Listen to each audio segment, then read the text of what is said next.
Alguém tá te levando, ou melhor, te arrastando pra algum lugar. Essa pessoa não te dá escolha. Talvez ela tenha te falado que é melhor pra ti ou que algum lugar melhor te espera. Mas como pode ser um lugar melhor se tu não tem livre-arbítrio de escolher se tu vai ou não e nem sabe pra onde tá indo? De repente tu tá no meio de uma multidão. Será que é uma festa? Não, todos estão muito tensos e desarrumados pra ser uma festa. Tem aquela pessoa ali gritando, aquela ali se batendo e aquela outra ali chorando. Tu olha pro lado e percebe que, assim como tu, ninguém sabe o que tá fazendo lá. A espera é tensa e a única coisa que vocês podem ver são trilhos de trem. Em volta, as pessoas perguntam onde a gente tá indo, quando que a gente volta, quem são essas pessoas, cadê as minhas coisas? Então chega um trem com um apito bem alto. Começam a empurrar vocês pra dentro, mas tu não quer ir. Tu dá as costas pra ir embora e alguém te puxa de volta. Um policial. Outros também tentam escapar, mas parece que o policial tá batendo neles. E então todos são enfiados pra dentro do vagão. Os vagões fedem a suor, mijo e medo. Espera aí, será que eu li direito? Fora do vagão tá escrito vagão de louco. Horas depois, o trem começa a desacelerar, todo mundo começa a ficar tenso, e quando as portas se abrem, tu tá na tua nova casa. Tu não sabe o que é, e tu também não sabe que talvez tu nunca saia de lá, não com vida. Oi, o Hospital Colônia de Barbacena, em Minas Gerais, é um dos exemplos brasileiros de maior crueldade humana. É horrível, mas faz parte da nossa história. A verdade é que a gente sabe tudo sobre a Segunda Guerra, mas nada sobre a nossa própria história. E nada também daquilo que foi definido por muitos como Holocausto brasileiro. E euzinha, vejo essa história como algo extremamente real que a gente precisa conhecer e não esquecer nunca. Mas isso sou eu. Uma daquelas manchas na nossa história que, quem sabe, se a gente continuar estudando, contando para outros sobre ela, a gente não repita ela de novo. Então eu queria contar para vocês o que aconteceu por lá. Inclusive, já adianto o agradecimento às várias pessoas que me indicaram esse caso no meu outro vídeo sobre o hospício de Londres. Aviso, esse vídeo fala sobre violência extrema contra pessoas vulneráveis e também sobre mortes. Além disso, as imagens não são muito agradáveis. Então, se tu não tiver minimamente ok, pula esse vídeo, a gente se vê no próximo, certo? E aviso 2, eu pesquisei bastante para fazer esse vídeo, e a fonte mais importante foi o documentário Holocausto Brasileiro. De qualquer forma, eu posso ter errado informações, então se sinta super à vontade para corrigir aqui embaixo nos comentários. Aviso 3, meu cabelo estava molhado e não sujo. Por favor, não esquece de deixar um joinha e de ligar o sininho e marcar para receber todas as notificações e me seguir. Se tu tiver condições e quiser apoiar essa simples camponesa de nobre coração que vai todos os dias ao bosque recolher lenha, tem o meu Live Pix, meu Apoia-se para um apoio mensal e tu pode virar membro.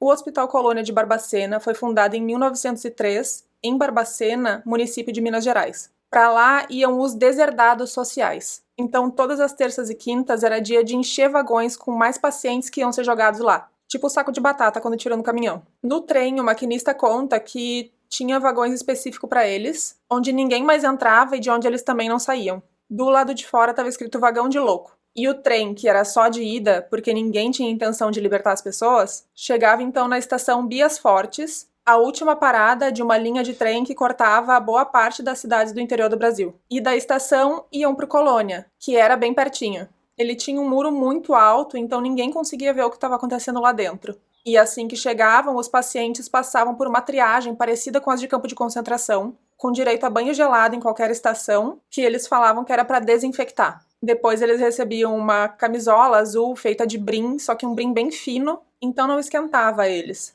E eles chamavam essa camisolona assim de azulão. Para o Hospital Raul Soares, de Belo Horizonte, capital de Minas, os policiais que fiscalizavam as ruas mandavam muitas pessoas. Era gente que andava por aí, gente que eles achavam que estava causando problema, bêbado, e, é claro, LGBT e principalmente pessoas pretas.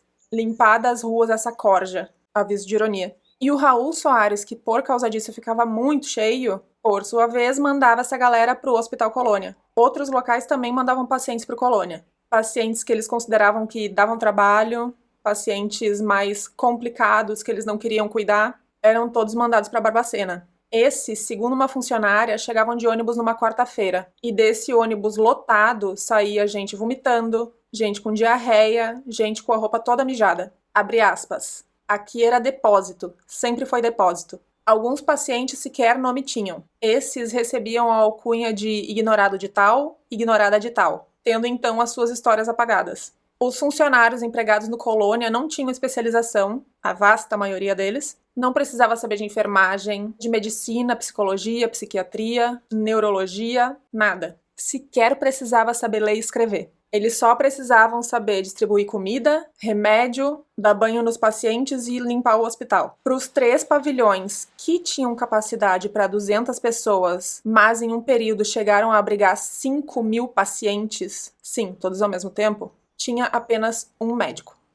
No documentário Holocausto Brasileiro, uma funcionária conta sobre o tratamento dos pacientes. Ela conta que o remédio para todos era um comprimido rosa e um azul. Ela pronuncia Ordol e Fenergan, mas eu não achei nenhum remédio chamado Ordol, achei Aldol, um antipsicótico, o que faria sentido. E no documentário Em Nome da Razão aparece no armário o Aldol e o Fenergan. Várias fontes falam que ele é usado em associação com o Fenergan. Segundo esse artigo, o Fenergan ajuda a controlar os colaterais do antipsicótico e também ajuda na sedação. Então eu vou supor que é isso. Mas eu lembro que eu não sou médica, por isso eu busco informações para me embasar. E eu não tenho certeza que era isso que era dado. Então não me parafraseiem. Daí, antipsicótico era distribuído como bala. E psicofármaco, assim como todas as outras medicações, tem uma lista de possíveis efeitos colaterais. E quando tem efeito colateral, que é diferente para cada organismo, para cada cérebro, os nossos médicos nos auxiliam para regular e testar outras opções que a gente pode se adaptar melhor. Mas para quem não precisa de medicação X para X transtorno, para quem tem os neurotransmissores chuchu beleza ou com o organismo incompatível com a medicação X, pode ser muito perigoso e, em alguns casos, fatal. Mas, historicamente, ainda hoje, e principalmente há alguns anos atrás, como no caso do Barbacena, medicação psiquiátrica é usada em excesso ou desnecessariamente como estratégia de controle de pessoas.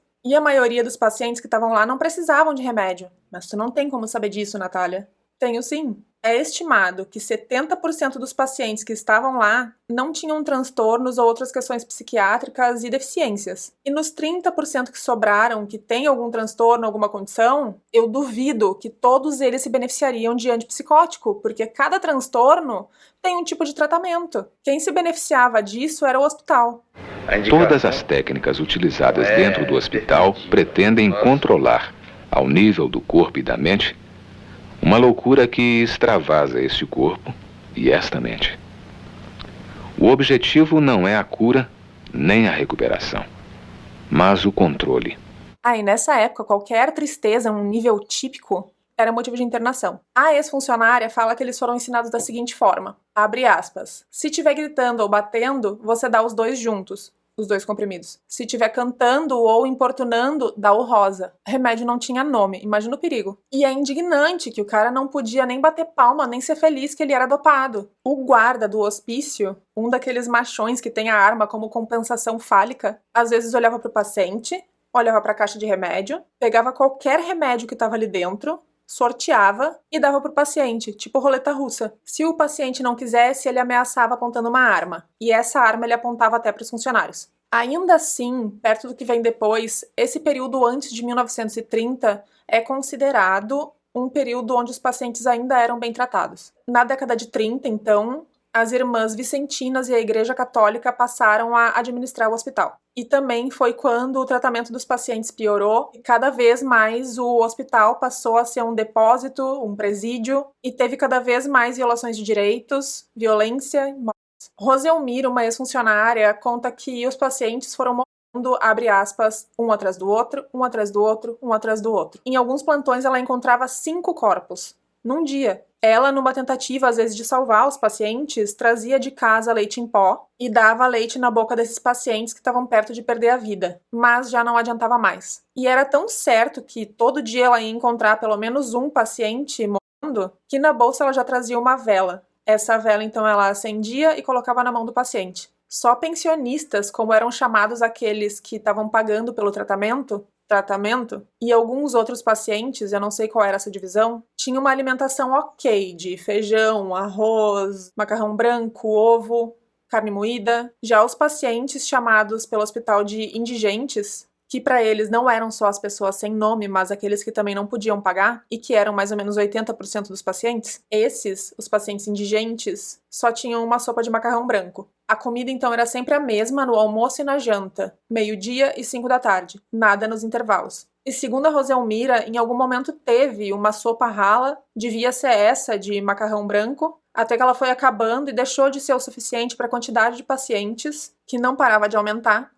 e então muitos foram perdendo a vida para a fome. A paciente Sueli, considerada uma das mais difíceis de lidar, canta uma música no documentário Em Nome da Razão, mostrando um pouco mais sobre essa situação deles. Moço Manel, tenha compaixão, tira nós todas desta prisão, estamos todas de azulão, lavando o pátio de pé no chão.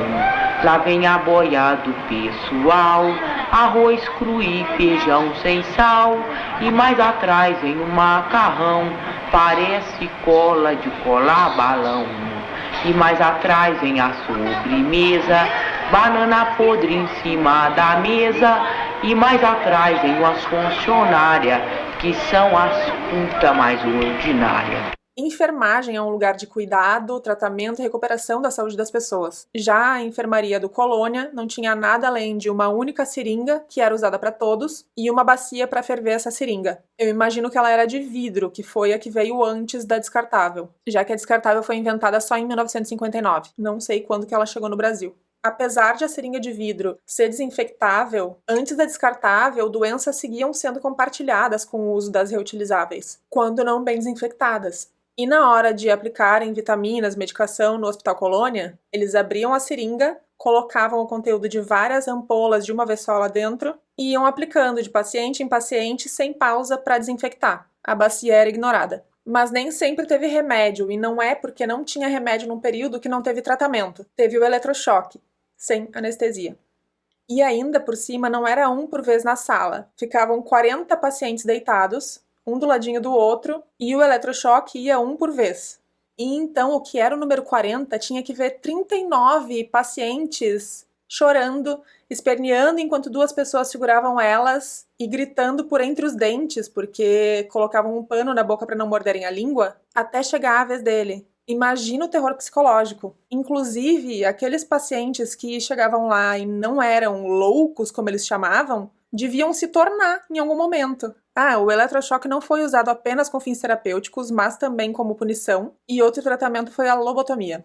No início dos anos 70, dezenas de crianças foram transferidas de outro hospital, que fechou, para o Barbacena. Uma funcionária fala em 140 crianças. Ao contrário da maioria dos adultos, as crianças tinham algum transtorno, deficiência, e os pais se desfaziam dessas crianças porque tinham vergonha deles. Outras eram levadas para lá apenas porque eram crianças bagunceiras. E qual criança não é, né?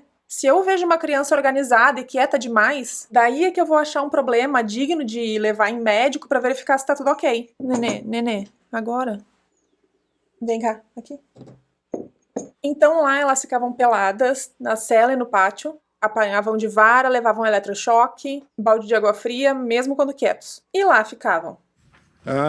Meu pai não internou em orar. Meu pai não internou em orar. Ninguém veio me visitar, nem aqui nem lá. Ninguém. Eu tô com saudade do meu pai até hoje.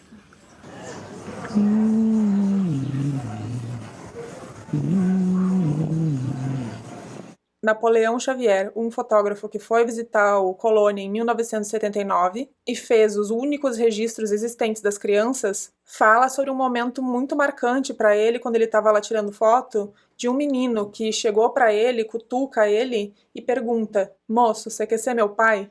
E logo depois ele começa a chorar. Então muitos nunca mais viram suas famílias, ninguém foi buscar, ninguém foi visitar, e alguns familiares, assim que internavam alguém, mudavam de cidade.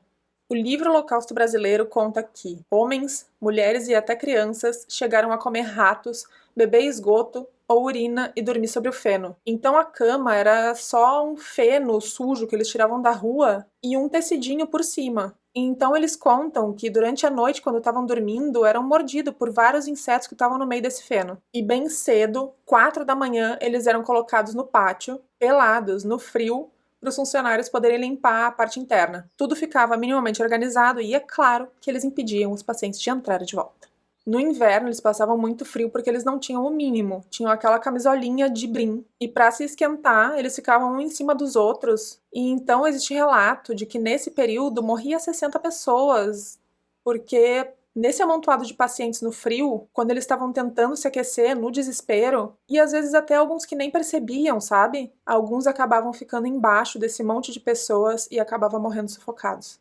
Os corpos eram colocados numa carrocinha pequena, de madeira, que só cabia o corpo. Então um buraco era cavado e vários corpos eram jogados lá dentro, nessa vala comum, sem caixão. E existe registro de que eles não foram violados só na vida, porque já que muitas famílias não queriam saber dos pacientes quando vivos, que dirá mortos, alguns, 1800 para ser mais exata, não eram enterrados e sim jogados em uma caçamba porque eram vendidos para a faculdade de medicina.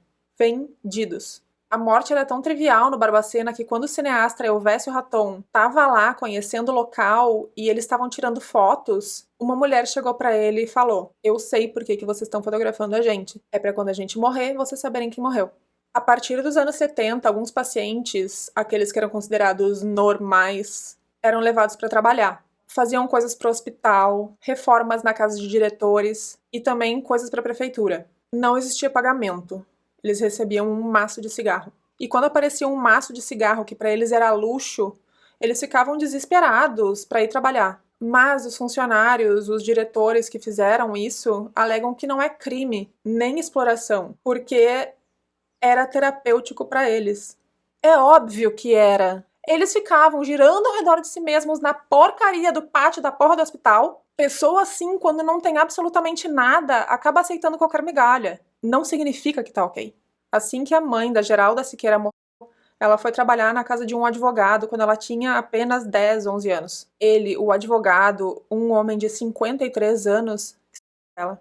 A Geralda ficou grávida e assim que ele descobriu, ele jogou ela na colônia para se livrar do que ele tinha feito. E então, quando o filho dela nasceu lá dentro do colônia, um menino, João Bosco Siqueira, foi tirado dela ainda pequeno e quando ela ousou reclamar, foi submetida ao eletrochoque como punição. Geralda e o filho João ficaram separados por mais de 40 anos. Mas em 2011, quando João completou 45 anos, os colegas dele de trabalho, bombeiros de Minas Gerais, localizaram ela e proporcionaram esse encontro.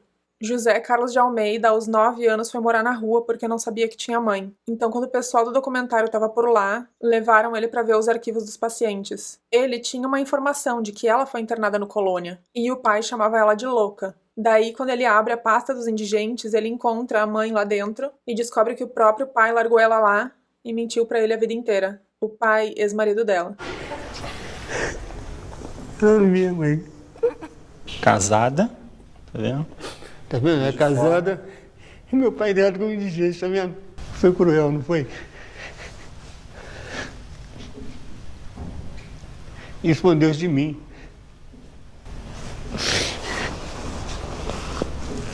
Eu dormia na rua, eu sabia que tinha mãe. Com 9 anos.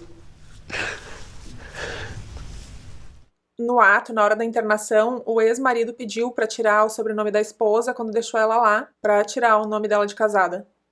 Incapazes de suportarmos as diferenças, demonstramos no hospício todo o nosso poder de opressão. Daí, em 73, o hospital teve algumas mudanças e alguns funcionários estudaram enfermagem.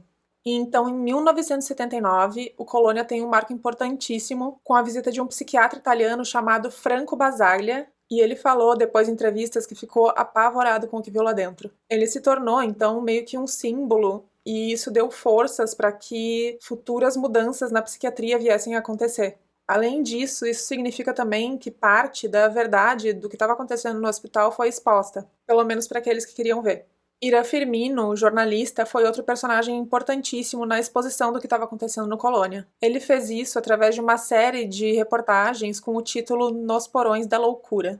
Em 1980, um ano depois, mais de 20 pacientes, dentro daqueles que a família abandonou, foram finalmente tirados do Colônia e levados para o lar abrigado onde eles moram lá até hoje. Lá, eles são tratados como gente, passeiam pela cidade e principalmente têm os seus direitos preservados. Em 1996, decidiram que não iam colocar a sujeira para baixo do tapete, nem sei se dava mais, e foi criado o Museu da Loucura num dos pavilhões, e lá é contado sobre os horrores. A Sueli, aquela paciente que eu falei lá no começo, que é considerada uma das mais difíceis de lidar, buscou a assistente social para ver a filha dela em 2002. 18 anos antes disso, a Sueli acabou engravidando e deu à luz no Barbacena uma menina chamada Débora. Ela lutou muito para conseguir amamentar, mas separaram elas depois de 10 dias. A Sueli pensava sempre na filha. E então, em 2002, quando completava 31 anos de internação, foi fazer um pedido para assistente social. No mês que vem, a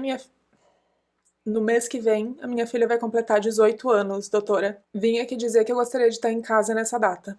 A Débora, então, um dia descobriu que ela era adotada. A mãe adotiva mentia que era a mãe biológica, e quando a Débora descobriu, ela foi em busca da Sueli. Mas, infelizmente, descobriu que a mãe faleceu em 2006, um ano antes da descoberta dela.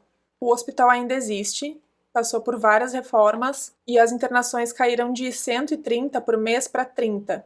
As 60 mil pessoas que morreram no Barbacena, que foram vítimas de extermínio, genocídio, ainda não tiveram justiça. E é difícil de visualizar números grandes, né? É menos palpável. Então, fica com essa imagem da banda Queen no Wembley Stadium com uma plateia de 72 mil pessoas. 60 mil não é muito diferente disso. Hoje eu estive em um campo de concentração nazista. Em nenhum lugar eu vi algo assim. Disse Franco Basaglia, psiquiatra e promotor da reforma manicomial na Itália, após visitar o Hospital Colônia de Barbacena.